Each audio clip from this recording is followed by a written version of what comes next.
Okay, so now it says create decimal numbers with JavaScript.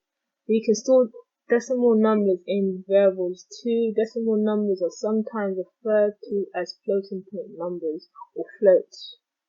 Okay, they're not integers. Note, not all real numbers can accurately be represented in floating point. This can lead to random errors. Let's see details. See what that is. Oh, okay, it's moved on.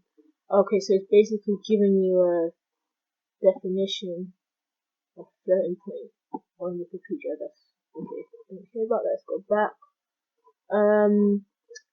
So then it says create a variable my decimal and then give it a decimal value with a fraction part, e.g.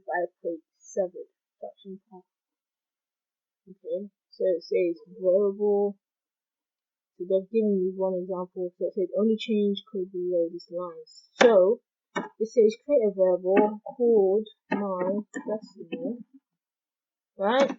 It's done. Oh wait, why is there space? Decimal. Yeah. And then it says give it a decimal value with a fraction part. So decimal. So let's give it 3.5 and a half. Okay, so let's see. Run test. Here we go. Okay. Terminate. Okay. Next.